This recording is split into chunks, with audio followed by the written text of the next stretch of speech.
네, 안녕하세요. 밥보다 투자 하나 금요일 방송 시작하겠습니다. 편다송입니다. 안녕하세요. 빈세트입니다. 오늘 의미 있는 날이죠. 오늘 네. 코스피 또 오르나?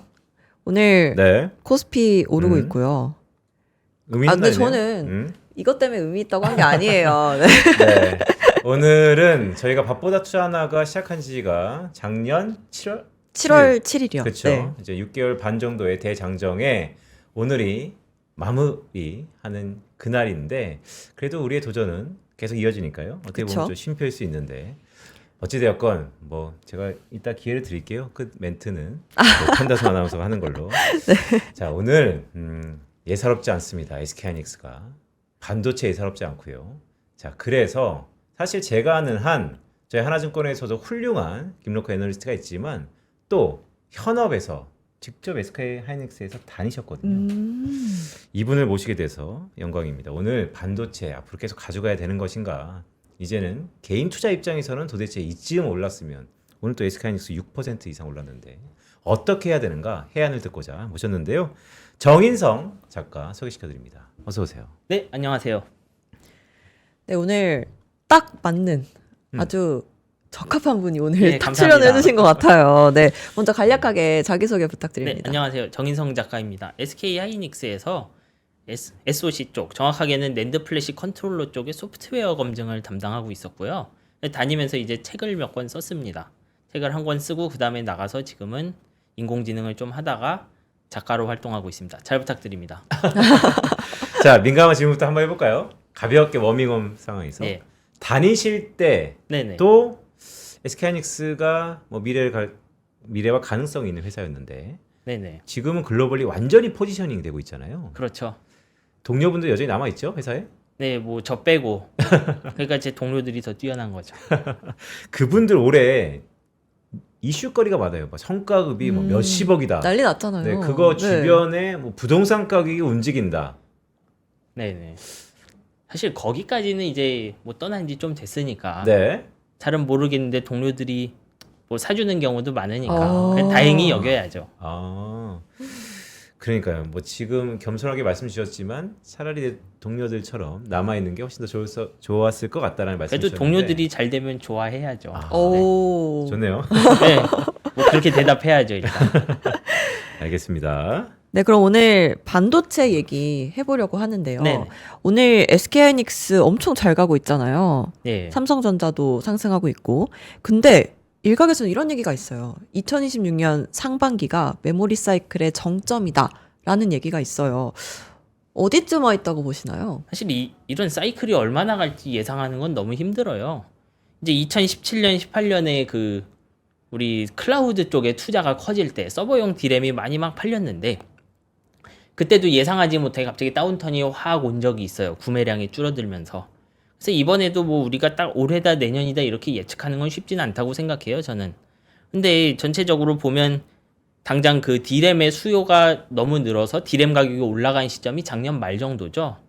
근데 올해 상반기 한 6개월 정도 만에 갑자기 이게 꺾인다라고 생각하는 건 좀 너무 이르지 않나. 뭐 개인적으로는 그렇게 생각은 하고 있어요. 네. 그리고 이제 와서 보면 디램 회사들이 좀 그 클라우드나 아니면 그 대형 고객들한테 장기 계약 요청을 받고 있다고 하잖아요.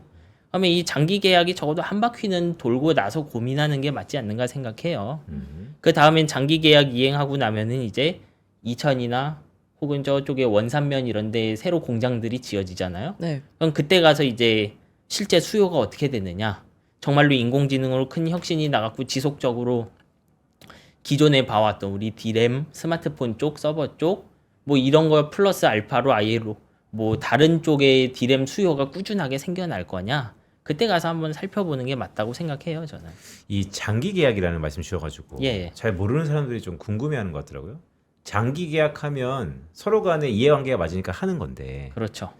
세상에 변수가 많잖아요. 더구나 트럼프 시대에 뭐 불확실성이 누노말이라는 얘기도 있는데 장기 계약했어요. 네. 근데 장기 계약은 보통 한 5년 이상인가요? 디램 쪽 계약은 저도 정확하게는 몰라요. 근데 네. 뭐 연 단위로는 하고 싶겠죠, 최소한. 그렇죠? 왜냐하면 구매자 입장에서 디램이 없으면 아예 비즈니스가 멈출 수도 있는 거잖아요. 네. 그러니까 흑자는 보는 정도에서 꽤 높은 가격을 지불하려고는 하겠죠. 그러니까요. 그런데 이제 장기 계약을 했는데 네. 중간에 작년 하반기부터 너무나 가격이 급등해요. 그렇죠. 그래서 이게 좀 바꾸고 싶어 계약을. 그래서 계약을 취소하거나 아니면 중간 협상 이런 게 다 가능한 거죠. 뭐 그 안에 페널티 같은 것도 있을 것이고 뭐 그거는 마케팅하는 분들이 훨씬 잘 알 거라고 생각은 해요. 저는. 네. 계약 네. 관계에 따라서 세세하게 좀 네. 다를 수도 있다. 뭐 근데 100% 막 무조건 지켜라라고는 하지 않고 사정 봐가면서 하겠죠, 다들. 그러니까요. 저는 또 계약을 하게 되면 뭐 회사가 문 닫기 네. 전에 꽉 지켜야 되나 뭐 이런 우려감도 있어가지고 자 CES 얘기해 볼까요? 어쨌든 CES가 예년과 다르게 네. 전자회사들, 반도체 회사들이 주인공이 아니고 한국에서는 현대차가 주인공이다라는 것이 로봇 때문인 것 같습니다. 우리 예. 흔히 피지컬 AI죠. 기술 측면에서 좀 말씀 주세요. 피지컬 AI의 핵심 기술이 뭡니까? 사실은 이거 어떻게 보면 챗GPT를 통해서 우리가 그 토큰 생성한 이거 생성형 인공지능이죠. 그런 걸 통해서 뭐 자동차도 할 수 있고 로봇도 할 수 있다는 걸 좀 깨달았어요. 그러니까 기술 자체는 어떻게 보면 좀 비슷한 거예요, GPT랑. 그러면 우리가 이제 어떻게 봐야 되느냐, 이 로봇은. 전 사실 제 핵심이 되는 건 이제 가성비가 될 거라고 생각해요. 이쪽은. 가성비. 예. 네. 왜냐하면 로봇 자체가 구동하는 건 할 수 있어요. 근데 우리가 좀 더 과거로 돌아가 보면요. 로봇 자체가 인공지능이 없는 로봇도 많이 사용했었죠. 근데 예를 들면 진짜 그 긴 팔이 계속 돌아가면서 용접만 하는 로봇 이런 것들 사용해 왔잖아요. 네. 그런 로봇들은 굉장히 가성비가 좋아요. 근데 지금 나오는 로봇들의 가성비는 어떨까요? 아마 지금 나오는 로봇들은 순수하게 가격대 성능비로 보면은 네. 그 로봇들보다는 좀 안 좋을 거예요. 왜냐하면 지금 쓰고 싶은 게 점점 완전히 통제된 환경에서 조금씩 그 이상한 것도 많고 예외가 발생하는 환경에서도 로봇을 쓰고 싶었는데 그거를 인공지능이라는 꽤 비싼 기술로 써보겠다는 거잖아요. 그러니까 앞으로는 점점 더 그 변화무쌍하고 해야 되는 일이 조그만 것이 많은 현장으로 가야 되는데 그럴수록 가성비가 중요해지겠죠. 왜냐하면 그런 좀 산만한 현장일수록 어떻게 보면 그 나올 부가가치가 낮으니까 네. 그런 데까지 침투하려면 가성비가 중요해지겠죠. 되게 이해가 쏙 된다. 그러면 이렇게 한번 여쭤볼게요. 가성비라는 건 결국 정해진 틀 안에 행동을 가둬놓으면 넣을수록 비용이 줄어들고 그렇죠. 효율성이 높아질 건데 그러면 아까 말씀하셨던 것처럼 이제는 변화무쌍한 환경에 네. AI 인공지능을 통해서 로봇을 집어넣는다. 그럼 혹시 이런 시도도 있습니까? 우리의 생활이라는 게 수많은 변수지만 그것을 빅데이터를 통해서 하나하나 다 하다 보면 결국에는 패턴이 나오고 한 100만 개, 수백만 개 시나리오 속에서 이 틀이라는 걸 만들 수 있다라는 가정으로 접근하는 건지 아니면 그걸 어떻게 아냐. 변화는 거의 그냥 카오스 이론처럼 어떤 쪽으로 좀 더 가까워요? 아직까지는 그렇게 뭐 이론상으로는 뭐든 가능하겠죠. 왜냐하면 인간이 거의 모든 것에 적응할 수 있으니까. 다만 우리가 이거를 값싸고 효율적으로 예전에 심지어 집안에서 우리 심부름하는 로봇까지 만들 수 있겠느냐라고 하면 이제 비용 문제가 생기겠죠.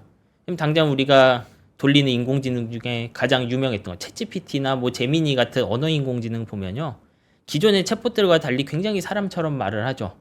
근데 그거 돌릴 때마다 올트먼 같은 사람도 눈물이 날 정도로 그 구동 비용이 비싸다 이런 얘기를 했어요.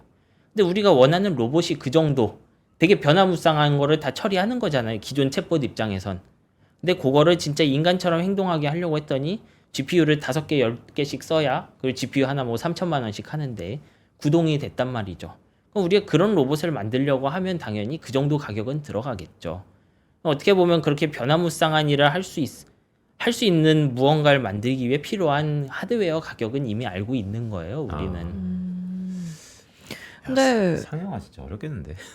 대신 근데 네. 우리가 하는 일 중에 이 완전히 가정에서 아무거나 시키는 환경보다 훨씬 통제된 환경이 있죠. 네. 예를 들면 공장에서 이제 조립 로봇을 만드는데 뭐 특정한 크기의 나사를 조립해야 된다고 해볼게요. 근데 이 나사가 항상 그 자리에 있고 항상 조립해야 되는 그 대상이 똑같으면 인공지능 로봇도 필요 없죠. 그러니까 로봇팔이 가서 그 자리에서 나사 집어와서 빠르게 윙 돌리면 되겠죠. 근데 환경이 조금 애매해져요. 예를 들면 나사가 놓여 있는 자리가 매번 조금씩 바뀐다든지 이제 나사를 조이러 가야 되는데 사람이나 다른 로봇이 왔다 갔다 하는 환경이라든지 그러니까 이거 가정보다는 조금 더 통제되어 있거든요. 이런 환경은. 네. 그럼 그런 데는 좀 더 싼 인공지능으로도 당연히 돌려볼 수 있겠죠. 그게 지금 로보틱스 들어가고 싶어하는 영역이기도 하죠. 약간 자율주행이랑 비슷하구나. 그렇죠. 그렇죠? 근데 이게 종류가 엔비디아의 GPU도 있고 구글이 공개한 TPU도 있고 네. NPU도 있고 되게 각각의 특징별로 봤을 때 피지컬 AI 두뇌 역할에 가장 적합한 건 어떤 거라고 생각을 하세요? 사실 각 칩이 가지고 있는 계산 능력이랑 전력대 성능비 자체는 어느 회사가 만들었냐가 그렇게 중요하진 않아요. 그냥 큰 관점에서는 그냥 그 소수점 계산 빨리 하는 반도체들이면은 다 로봇을 잘 돌릴 수 있죠. 근데 이제 개발하는 회사들 관점에서는 남들 많이 쓰는 반도체가 일단 진입하기 제일 좋아요. 예를 들면 이제 엔비디아도 그 로보틱스 향으로 메모리 한 128기가 달려 있을 텐데 제슨 토르 이런 제품을 만들었어요. 그리고 그것과 동시에 그 좀 그냥 써볼 수 있는 인공지능, 그 로봇용 인공지능 그루트라고 부르나 그럴 텐데 그런 인공지능을 같이 공개했어요. 그러니까 인공지능용 그 GPU 세트죠. 사실 조그만 컴퓨터랑 거기에 구동할 만한 인공지능을 같이 공개한 거라고 생각을 하시면 돼요. 그래서 그 밑에 파트너들을 보면 우리 봤던 그 현대차 자회사, 네. 보스턴 로보틱스도 있고 LG도 있고 그래요. 그러면 그런 회사들 입장에서는 기존에 엔비디아 돌렸던 환경에 그 학습 환경이 있으면 거기서 인공지능 학습하고 제슨 토르에 그대로 옮겨서 쓰면은 굉장히 그 개발 환경 이행이 빠르겠죠. 네. 그러니까 칩의 성능이나 전성비보다는 그런 개발 환경 빠르게 이행하는 것 관점에서 엔비디아가 좋지 않을까. 그러니까 이렇게 이해하면 되나요? 과거 이제 쿠다 네. 생태계 안에서의 어느 정도 틀이 갖춰져 있고 라지컬한데 그것을 가져다 써서 하면 좀 더 효율적이다? 그렇죠. 예를 들면 이미 인공지능을 뭐 회사가 뭐 사물 인식을 하건 뭐 자율주행을 하건 엔비디아 클러스터 기반에서 학습을 했다고 하면 거기다가 그대로 학습을 하고 그럼 뭐 이미지 생성해서 다시 제슨 토르에 내려받으면 그 로봇으로 돌릴 수 있는 형태가 되죠. 문득 이런 생각이 드네요. 작가님. 네. 지금 22불이잖아요. 예. 예. 보통 유료 버전. 이거 나중에 제로로 떨어질까요? 그 진짜 유료 버전은 뭐 이론상으로 제로까지 갈 수는 있겠죠. 네. 근데 우리가 보고 있는 챗GPT라는 게 그 회사 내부 버전은 되게 다를 수도 있어요. 예를 들면 제가 쓰고 있는 지금 뭐 22불짜리 챗GPT가 한 용량 100짜리다. 그러면 나중에 가면 이거 용량 한 50이나 10짜리로 떨어져 있을 수도 있어요.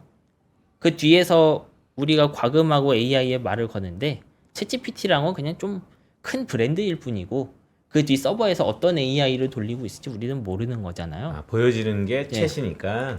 그러니까 유료 버전 아니고 뭐 무료 버전 같은 경우는 되게 작은데 옛날만큼은 아니어도 이제 꽤 우리가 잘 돌아가게 할 수 있더라. 네. 그러면 작은 거 만들어서 싸게 공급하겠죠. 그렇죠. 그러니까 결국 뭐 시간이 지나면 가격은 좀 내려갈 것 같다는 생각 드는데 말씀 주셨던 것 중에 이건 뭐였지 싶었는데 쇼티지도 아니고 메모리 월은 뭡니까? 이 메모리 장벽이란 표현은요. 네. 이제 우리가 미세화를 하면서 반도체를 계속 만들어 오잖아요. 그럼 반도체는 크게 두 축이 있어요. 하나는 CPU나 GPU처럼 직접 프로그램을 돌리는 거. 그리고 다른 한쪽은 해야 될 일을 저장하는 메모리죠. 그게 흔히 말하는 이제 D램에 해당하는데 여기서 이 미세화를 계속 하다 보면 미세화 어려움에 계속 부딪혀요, 회사들이. 거기서 나오는 개념이 메모리월인데 크게 두 가지 문제가 있어요. 하나는 메모리가 계산 장치의 속도를 따라가지 못하는 현상. 네. 그러니까 용량은 느는데 CPU 2배 빨라지는데 메모리는 2배 빨라지진 않더라. 이런 현상이고 다른 하나는 이제 미세화가 더 어려워지니까 밀도도 좀 잘 오르지 않는다, 요즘은. 밀도가 오르지 않는다는 게 칩 하나당 그 네. 저장 용량. 효율성이네. 예를 들면 예전에는 한 세대 넘어가면 한 용량이 1.5배, 2배 올랐다고 하면 지금 한 20% 정도? 그 정도밖에 올라가질 않아요. 칩 하나당 용량이. 이제 그게 메모리 월이라는 거죠. 그거는 뭐 경제가 커지면 커질수록 성장률이 둔화되는 거랑 똑같은 개념인데 그렇죠. 결국 그러면 이제 한계에 다 왔다. 그거를 어떤 혁신에 의해서 네. 그 월이 붕괴되거나 무너진 그런 그거야말로 혁명인데 과거의 인류 역사상 그런 게 종종 있지 않았어요? 뭐 종종 있었고 어떻게 보면 반도체 우리가 보는 반도체 자체도 그런 월을 한번 깨트리기 위해 들어온 기술이에요. 우리가 보는 우리 앞에 이제 랩탑이나 이런 컴퓨터가 있지만 네. 실제로는 이런 컴퓨터란 걸 만들기 위해서 반도체 기술이 꼭 필요한 건 아니에요. 옛날 컴퓨터들은 그 개별 소자라고 하죠. 그 납땜에서 붙이는 거. 그런 것들로 컴퓨터를 만들었어요. 구조 자체는 CPU랑 메모리 구조는 거의 유사해요. 근데 우리가 납땜에서 만드는 소자는 크기를 얼마나 줄일 수 있겠어요, 해봐야. 뭐 새끼 손톱의 절반 뭐 이런 식으로 줄일 수 있겠죠. 이거를 뭐 나노미터 단위로는 줄일 수 없잖아요. 근데 컴퓨터의 그런 저장 용량, 예를 들면 메모리 용량은 같은 면적이라도 소자 개수만 많아지면 용량 늘죠. 그래서 더 작은 소자 만들 수 있는 기술을 찾아다녔고 그게 메모리 기술인 것뿐이죠. 그러니까 이것도 뭐 다른 기술이 나올 수 있는데 지금은 물리적으로 크기가 너무 작으니까 실제로는 이 완전히 새로운 제조 기술 형태로 넘어가기보다는 만들어 놓은 소자 이제 칩에서 매해 우리가 50%더 얻었다고 하면 이제 20%밖에 못 얻는다. 그럼 30%가 부족해졌죠. 그럼 그거를 어떻게 좀 다른 사람들이랑 힘을 합쳐서 효율화 해볼까 있는 걸 네. 이런 식으로 꽤 오래 가지 않을까 생각해요. 저는. 그럼 처음부터 지금까지 말씀해 주신 걸 종합해 보면 어느 정도 덜 인간 같게 만들면서 가성비를 높은 가성비를 추구할 것이냐가 중요한 문제일 것 같은데. 그렇죠. 당분간 그렇게 갈 수밖에 없죠. 예를 들면 메모리가 1년에 뭐 1.5배, 2배씩 계속 성장해 준다고 하면 아마 우리 생각했던 그런 그냥 시키는 대로 알잘딱 하는 그런 네. 휴머노이드 로봇이 집에서 빠르게 돌아다닐 수도 있을 거예요. 근데 현실적으로 그런 경로는 막혀 있으니까 지금 뭐 많이들 힘들어 하세요. 디램 하는 분들도. 그러니까 뭐 이런 표현이 적당한지 모르겠으나 네.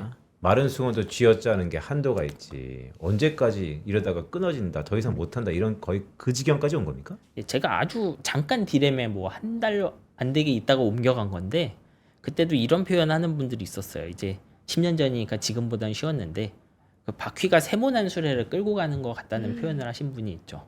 앵커링이 어렵다는 거구나. 굴러가지 않는데 이제 힘으로 바퀴 세모나면 끌 수는 있잖아요. 네. 동그란 바퀴보다 훨씬 힘들지만 그런 일을 하는 것 같다고 하시더라고요.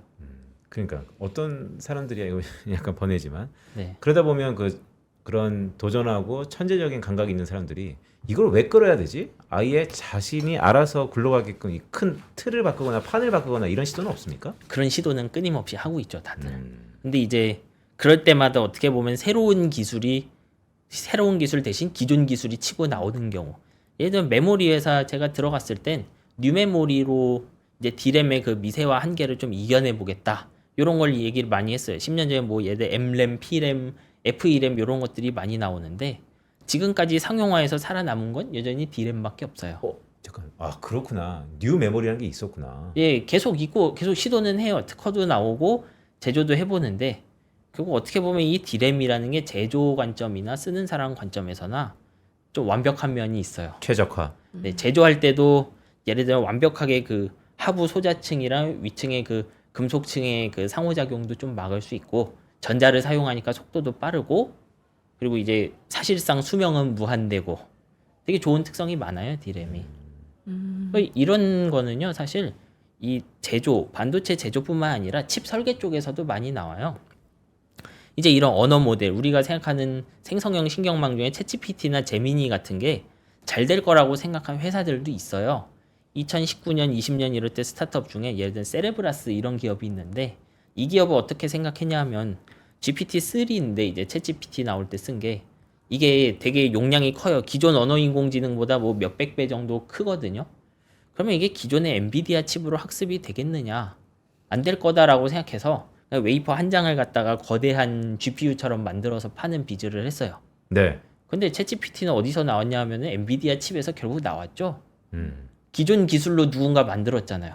네. 그러니까 세레브라스 그 자리로 들어가기 전에 엔비디아가 그 수요를 다 잡아 먹어버린 거잖아요. 그러니까 모두가 새로운 시도는 하지만 생각보다는 항상 기존에 하던 기술들이 저력도 있고 노하우도 강한 그런 상황인 거죠. 판을 바꾸기가 그만큼 힘들군요. 최적화돼 있는데. 그러니까 그렇죠? 심지어 이 GPT 같은 거 기존보다 몇백 배 큰 인공지능인데 그러면 기존 GPU로 안 되겠지? 되잖아요. 그러니까. 근데 이 반도체 패권 경쟁에서 네, D램이 중국의 추격세가 무섭잖아요. 그렇죠. 예. 지금 기술 격차는 어느 정도 벌어져 있는지, 이 격차를 유지할 수 있는 우리나라만의 필승 기술 같은 게 있는지. 뭐 이거는 항상 나오는 질문이겠지만 네. 지금도 그렇고 예전은 그렇고 지금은 4년 정도 격차를 가지고 오는 것 같아요. 한 D램 2개 세대 정도? 그거보다 조금 더 벌어져 있을 수도 있는데 사실 그냥 성능만 놓고 보면 일반 전자제품에는 사용할 수 있는 정도는 될 거예요. 근데 이제 다행스러운 거는 우리 쪽에는 그 미국의 그 중국향 그 제조 장비 규제가 있잖아요. 네. 마이크론이 그 얘들 EUV 없이 만들었던 한계가 10나노 5세대 정도 되거든요. 그러면 이 EUV가 계속 끊겨 있다고 하면 현실적으로는 10나노 5세대 정도에서 멈춘다라고 생각할 수도 있겠죠. 네. 그리고 다른 한 측면에서는 점점 이제 디램 미세화가 어려워지고 앞에서 메모리월 이야기도 했잖아요. 그러니까 있는 소자를 좀 잘 써보자라는 얘기도 했고 그러면 어떤 식으로 흘러가냐면 점점 메모리 제조사랑 구매자 사이의 관계가 끈끈해져요. 그러니까 잘 써봐야 되니까 일찌감치 메모리 특성도 알아야 되죠. 조금씩 그 제조회사 쪽으로 얼라인을 하기 시작하겠죠. 그런 게 또 이제 무형의 장벽으로 작용하게 되겠죠. 팹리스에서 파운더리 쪽으로의 헤게모니의 이동. 네. 이미 그렇게 된 거죠? 사실 팹리스에서 파운드리로 이동했다. 그거는 어떤 관점에서 보냐가 중요한데 이게 예전 국제 정세나 아니면 그 외교 안보적 측면에서 보면 파운드리가 중요할 수는 있죠. 근데 우리 팹리스인 엔비디아의 영업이익과 TSMC의 영업이익을 놓으면 비슷하죠. 근데 아마 엔비디아가 더 높을 텐데 네. 엔비디아가 TSMC 공장 뭐 퍼센트 단위로 쓰지 않겠어요? 커봤자 10% 쓰겠죠. 그러니까 생산 용량의 10%만 쓰는 회사가 영업이익은 똑같은 거죠. 그렇게 보면 생각하기 따라서 헤게모니는 여전히 팹리스, 지배권 쪽에 있다라고 생각할 수도 있겠죠. 그렇죠. 효율성 측면에서는 압도적이다 이런 말씀 주셨는데 자 흔히 뭐 이런 얘기 있죠. 엔비디아, 닉스, SK하이닉스, 그다음에 TSMC. 뭐 영원한 적도 영원한 동지도 없는데 어쨌든 현재 지금 이 순간 동맹입니다. 밸류체인상에서 누가 위에 있어요? 여기는 위아래는 없다고 생각해요. 저는. 그래요? 그러니까 서로 잘 맞는 파트너니까 이렇게 함께 간 거고 그러다 기술력 좋은 회사 나오면 또 바꾸고 뭐 이원화도 하는 식으로 계속 가겠죠 아마도. 저는 그렇게 이 셋 사이에 아주 강력한 뭐 누군가가 묶어주는 게 있다기보다는 서로 잘하는 회사끼리 만났으니까 최고 제품 만들어 보자 이런 생각이라고 보고 있어요. 비즈니스 논리고 보이지 않는 손이고 시장 논리다. 네, 그렇죠. 그런데 왜 이 말씀을 좀 드렸냐면 한 달도 안 됐어요. 삼성전자가 이제 HBM 시장에 뛰어든다. 네. 드디어 이제 노이즈 기사가 아니고 됐다. 올해 하반기부터 간다. 그러면 이 삼각구도의 변화가 좀 있습니까? 뭐 근데 기존에도 엔비디아가 뭐 삼성 걸 안 쓴 건 아니잖아요. 이제 그 H 시리즈 칩 요거 지금 전전 세대가 되겠죠. 루빈을 기준으로 하면 두 세대 전 칩에도 그냥 삼성 HBM 사용해 왔고 삼성의 HBM3E에서 제대로 못 들어간 것 뿐이잖아요. 네. 그렇게 보면 지금 1, 2년 놓고 보면 뭐 끈끈하다고 하겠지만 좀 더 길게 보면은 아예 삼성 거만 썼던 적도 있고 그 볼타 시리즈에서 그러면 그냥 늘 그렇듯 가장 그때 쓰기 좋고 자신의 최종 제품 어쨌거나 우리가 만족시켜야 되는 건 반도체 자체가 아니고 인공지능 하는 거니까 네. 그러면 그거에 맞춰서 성능 잘 나오네 하면 쓰겠죠. 무한 경쟁. 저는 그냥 충분히 사용할 수 있다고 생각해요. 특히나 HBM은 어쨌거나 뭐 예전보다는 좀 더 부착하긴 힘들지만 지금까지는 이제 하이닉스 메모리 있던 자리에 삼성 걸 껴도 도라는 가거든요. 옛날보단 테스트가 오래 걸리긴 하지만 그러면 충분히 경쟁을 시켜볼 수 있죠. 근데 아까 첫 부분에서 공장을 새로 네. 신설 중이라고 했잖아요. 근데 공장이 더 지어지면 공급이 많아지니까 지금만큼 가격을 올릴 수 없는 거 아닌가요? 대신 이제 지금 공장 자체가 새로운 수요를 기대하고 있는 거잖아요. 네. 예를 들면 그 아까 봤던 엔비디아의 그 토르 솔루션 같은 게 메모리가 128기가쯤 들어가거든요. 한 스마트폰의 10배는 사용하겠죠.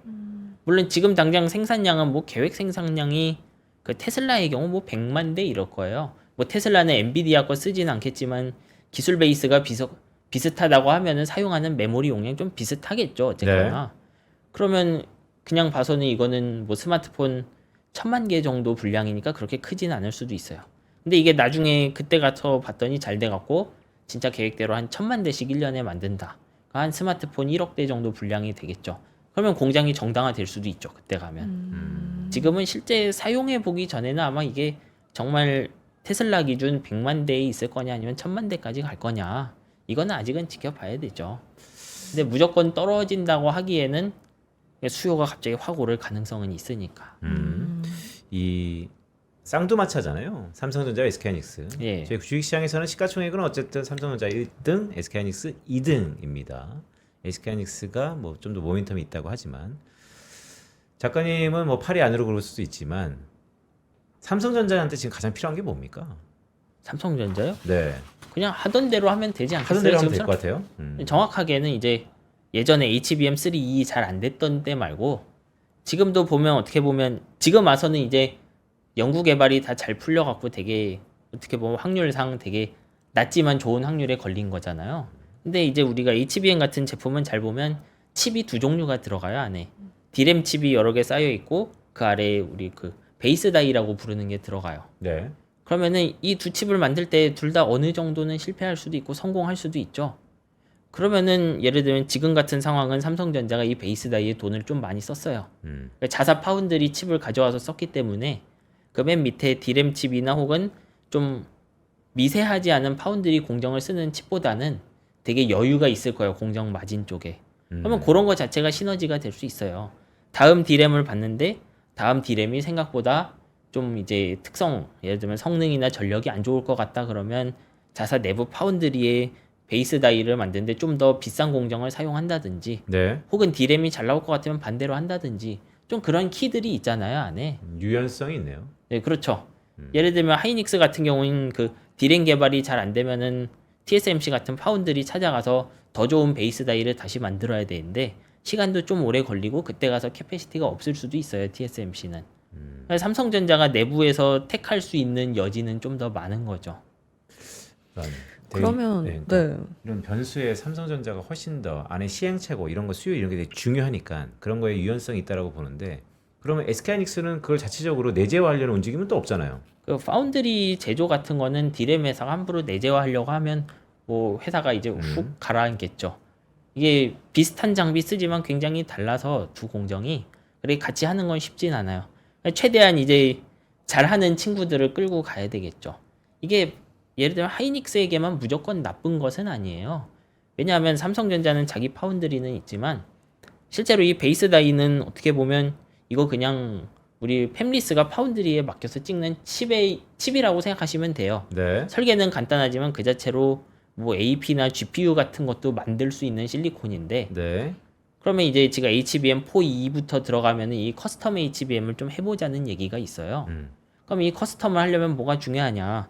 가격도 중요하지만 IP, 우리가 실리콘 위에 그릴 수 있는 여러 다양한 설계도 중요한데 그 생태계는 TSMC가 훨씬 풍부하죠. 그러니까 예를 들면 지금이야 만들면 다 파니까 무엇이든 만들겠지만 그렇지 않고 나중에 약간 다운턴이 오든지 여러 고객들이 커스텀을 통해서 좀 더 HBM이나 GPU 효율을 올리려고 한다든지 왜냐하면 그런 일이 날 수도 있어요. 지금은 잘 팔리지만 나중에 가서 이 AI 회사들이 원가를 프로젝션 해봤더니 네. 이게 그냥 HBM 써서는 잘 안 되겠네 이런 결론이 나올 수도 있죠. 네. 그러면 커스텀 하자고 나올 거고 그럼 커스텀에서 유연성이 많은 건 TSMC 실리콘 사용하는 쪽이겠죠.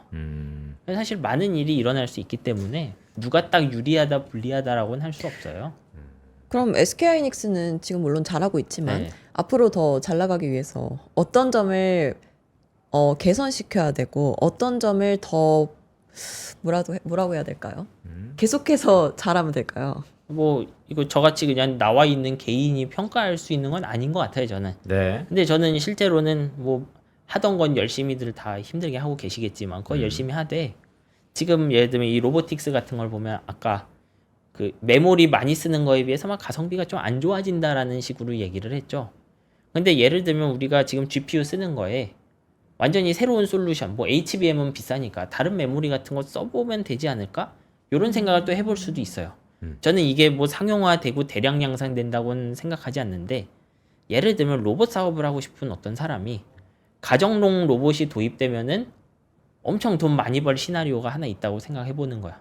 근데 그때 봤더니 128기가 정도 메모리로는 안 되고 로봇 가격도 좀 억제해야 될 것 같아요.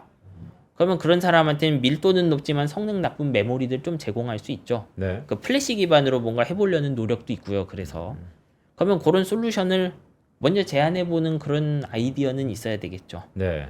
옛날 같으면 그냥 몇 년만 기다려 우리 미세화되면 용량이 확 늘어라고 할 텐데 이제 그런 시나리오는 없으니까 좀 특성은 안 좋지만 한번 써봐라. 너희 시나리오를 봤더니 가정용 로봇은 이제 HBM보다 그 반응 속도는 나쁜데 하여튼 좀 말이 통하게 만들어줄 수는 있을 것 같다. 그렇게 같이 다녀야 되는 거죠. 그러니까 그런 거죠. 메모리 월, 그러니까 메모리 네. 벽에 거의 극단에 와 있으니 이제는 몇 년만 기다려 좋아질 거야라는 확신이 없어지는 상황에서 있는 거 같고 막 여러 가지 조합이 있는 그렇죠. 거군요. 그러면 그때 이제 어떻게 보면 선택지를 좀 마련해 놓고 네. 근데 이거 메모리는 사실 혼자 도는 게 아니고 GPU 같은 거랑 붙어 있어야 되잖아요. 그러면 이런 걸 최소한 제품화라도 할 수 있는 어떤 GPU 쪽 스타트업이랑 같이 손을 잡고 하나 만들어 놓는 게 좋을 수 있죠. 근데 한국 반도체는 비메모리 부문 경쟁력이 취약하다는 지적이 있잖아요. 예. 그러면 비메모리를 무작정 키우자는 전략과 우리가 잘하는 메모리에 더 집중하자라는 전략 중에 어디에 더 무게를 두고 계신가요? 저는 작가님? 그렇게 양자택일의 문제는 아니라고 생각해요. 이게 우리가 뭐 이쪽에다가 뭐 이렇게 뭔가 쌓아놓은 걸 치우고 옆에다가 쌓고 이런 문제는 아닌 것 같아요. 왜냐하면 우리 항상 최종적으로 봐야 되는 건 시장이에요. 예를 들면 로봇이면 로봇인데 이 로봇조차도 어디에서 뭔가 자동화하고 싶냐 이런 거잖아요. 그러면 그런 솔루션들을 제시하는 것 자체가 중요하지 한쪽에 집중하는 건 중요한 게 아니에요. 이게 어떤 의미냐. 아까 로봇 얘기를 잠깐 드렸잖아요. 가정용 로봇. 네. 근데 지금 있는 기술 하에서는 가정용 로봇은 우리가 말하는 그 알잘딱 형태의 로봇은 만들기가 되게 비싸요. 메모리를 많이 쓰니까. 근데 그런 걸 하고 싶다고 하면 메모리가 부족한 거니까 메모리 쪽에서 어떻게 해결해 보는 게 제일 좋을 거예요. 그러면 말씀드렸듯 이제 플래시 기반의 고용량이지만 성능 낮은 거를 제한을 해야 돼요. 이것만 보면 메모리의 솔루션이죠. 근데 이거를 GPU 회사 중 하나랑 손을 잡고 가요. 근데 그 로봇 산업이 대박이 나요. 그러면은 그 비메모리 반도체인 특정 스타트업의 GPU랑 그 새로운 메모리인 뭐 고용량 플래시가 같이 잘 팔리겠죠. 네. 근데 그렇게 되면은 사실 양자택일의 문제가 아니라는 걸 알 수 있어요, 여기서. 그러니까 결국 시장의 변화에 따라서 네. 기능적으로 바뀐다라는 말씀. 그리고 이 솔루션을 놓고 보면 엔비디아도 어떻게 보면 그런 식으로 인텔을 제낀 건데 어떻게 엔비디아가 인텔을 제꼈겠어요? 최초의 인공지능, 잘 되는 인공지능이 엔비디아에서 구동됐기 때문이죠. 그러니까 이거는 어떻게 보면 GPU 쪽 혁신이에요. 그랬더니 지금 어떻게 됐나? 메모리 수요가 늘어 있죠. 그러니까 양자택일의 문제가 아니라는 거죠. 그렇죠. 한쪽에 시장이 컸는데 네. 결국에는 메모리의 쇼티지가 나타나고 있고. 그렇죠. 그러네요. 이 얘기 한번 네. 여쭤보려고 했어요. 그러니까 두 가지인데 하나는 전기차 예, 국가에서 어떤 전략 산업으로 밀 때 보조금 주고 막 하잖아요. 예. 그 가격이 문제니까 상용화에 대해서. 그렇죠. 로봇도 지금 전략 사업으로 전 세계가 밀고 있잖아요. 네. 그러면 이제 보조금 주면서 전략 사업 키우면 상용화가 되고 더 빨라지고 뭐 외난자 말씀이지만 그런 가운데 계속 눈에 들어오는 키워드가 뭐냐면 소버린 AI라는 게 있어요. 소버린 아, AI. 예, 예. 이거 뭐 당위성을 떠나서 할 수 있는 나라도 적을 것 같고 등등. 소버린 AI는 하게 되면 한국의 반도체 업체, 메모리 업체한테는 그냥 당연히 항등식처럼 기회다라고 그렇게 여겨도 되는 겁니까? 이 소버린 AI 한다. 예를 들면 시나리오는 많이 있겠지만 지금처럼 뭐 쇼티지 상태면 뭘 해도 상관이 없겠죠. 네. 근데 모든 나라가 일단 소버린 AI 개발은 하겠다. 그러면 뭐가 필요한지 알잖아요. GPU는 필요하고 GPU 만들려면 메모리는 필요하고 그 상태가 지속되면은 당연히 메모리 회사에게는 호재겠죠. 근데 이제 여기에서 진짜 이슈는 이 소버린 AI 개발하는 게 지속적으로 몇십 년 갈 것이냐가 되겠죠. 네. 왜냐하면 지금 어떻게 보면 결국 우리 쓰는 인공지능은 대부분 챗GPT 아니면 제민이에요. 거기서 사용자를 많이 확보할수록 그 데이터가 늘어나고 데이터가 늘어나서 얘들이 개선되거든요. 그러니까 우리가 그냥 소버린 AI 바닥부터 이 인공지능 뇌에 해당하는 부분을 GPU 사서 학습시켰을 때 얘가 정말 중요한 순간에 챗GPT나 제미니를 대체할 수 있을 것이냐 그거의 답을 찾아봐야 되겠죠. 그게 힘들다면은 결국 국가들 중에서 소버린 AI 하는 회사들이 하나씩 손을 털고 다음 방향으로 이동해 가겠죠. 네. 그리고 그렇게 한번 치솟는 수요를 위해 공장을 많이 짓는 거는 되려 독이 될 수도 있는 거고요. 그렇죠. 오히려 다 오버 캐패시티 얘기가 나올 것 네. 같은데. 근데 작가님 보셨을 때는 그러니까 반드시 도전을 한 번쯤 해야 된다라는 것은 당위성이 있는 것 같아요. 네. 그런데 비즈니스 논리를 보자고요. 현실적으로 한국이 이거 하는 거 맞습니까? 저는 이렇게 생각해요. 사실 AI는 그 베이스가 되는 인공지능 어디서 도입해 와도 상관은 없는 것 같아요. 근데 이 소버린의 목적 자체가 국가 안보라는 것도 그냥 저 개인이 봤을 땐 약간은 애매한 것 같아요. 왜냐하면 지금도 수많은 사람들이 자사의 어떤 업무 프로세스에 뭐 GPT나 제미니를 쓰는데 네. 그걸 일괄적으로 나중에 바꿀 수 있겠냐? 뭐 그거 자체가 쉽진 않거든요. 근데 예를 들면 정말로 그 좀 민감한 정보들, 한국은 제조업 강국이잖아요. 제조업이 아주 강한 나라이기 때문에 실제로는 이제 그 안에 노하우도 많고 데이터도 많을 거예요. 근데 이게 해외 쪽으로 나가는 걸 원치 않을 수 있죠. 그러면 그런 데서 제조의 어떤 효율성을 높여주고 그런 방향으로는 인공지능을 좀 학습해 볼 수 있겠죠. 요런 인공지능은 물론 챗GPT랑 제미니처럼 우리가 일상 질문을 하면 수준은 확 떨어질 수 있어요.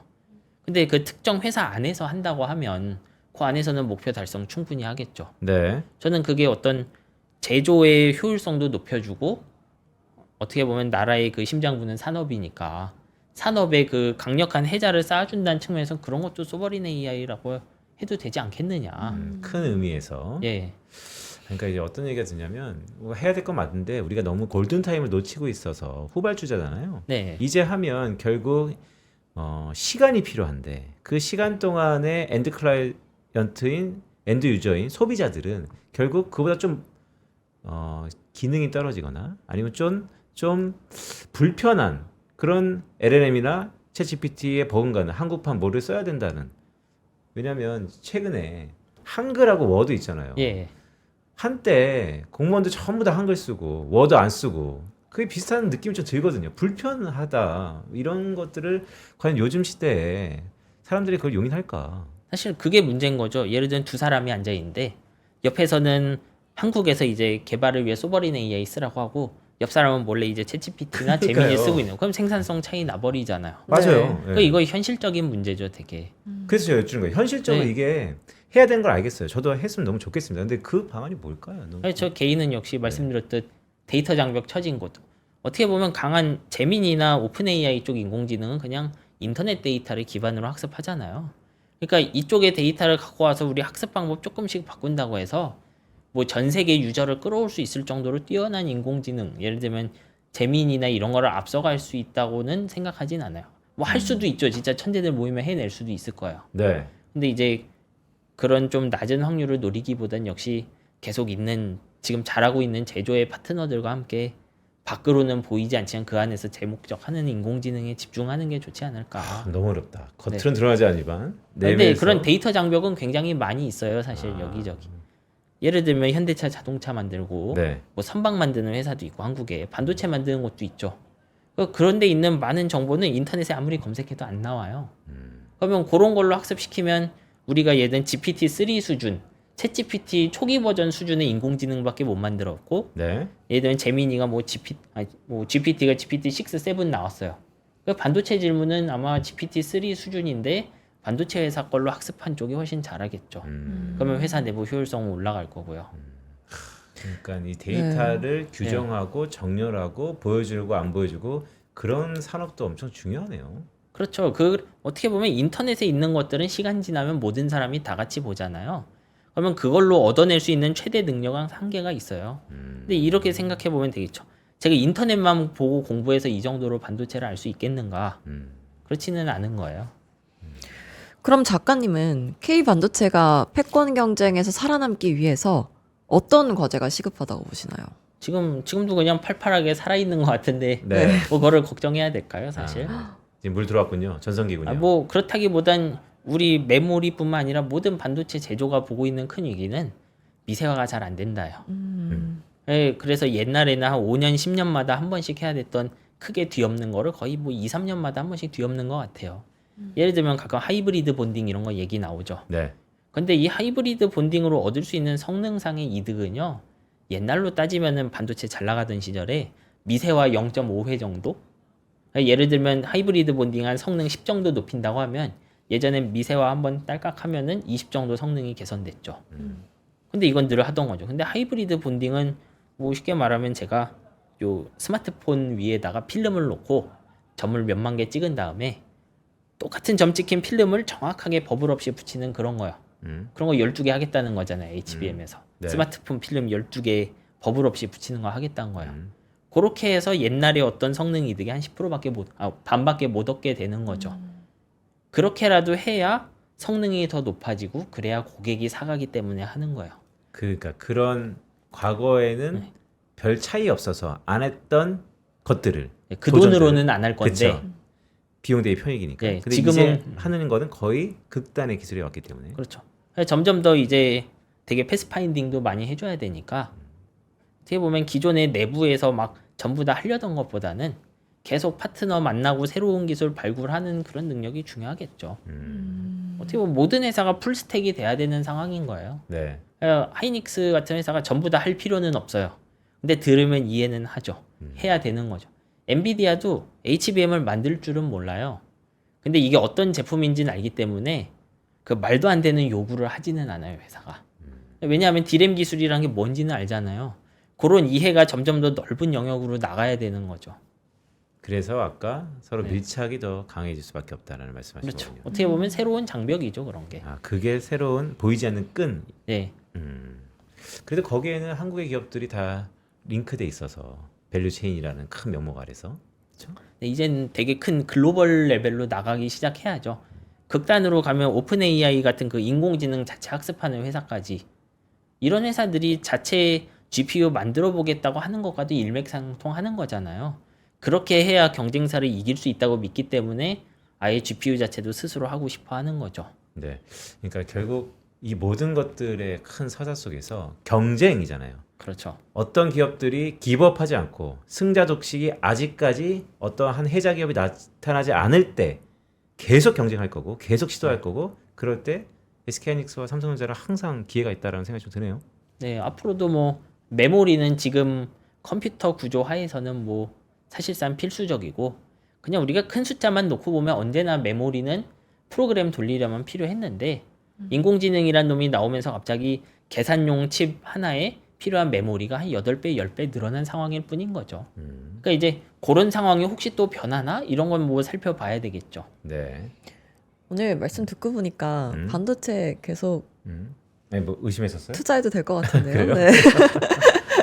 자, 알겠습니다. 요즘에 진짜 반도체, 삼성전자, SK하이닉스 참 얘기도 많고 또 다양한 전망들도 많기 때문에 제가 이분을 통해서 계속 궁금할 때마다 또 최근에 책이 나오셨죠? 작년 네. 연말에? 그 네네. 책은 메시지가 뭡니까? 그거 그냥 제조가 너무 어렵다 뭐 이런 이야기예요. 그래서 그러니까- 책도 어렵습니다. 네, 그러니까 허들레이트가 있다. 아무나 하는 게 아니다. 제조. 네, 알겠습니다. 자, 저희 정인성 작가와 함께했습니다. 고맙습니다. 네, 수고하셨습니다.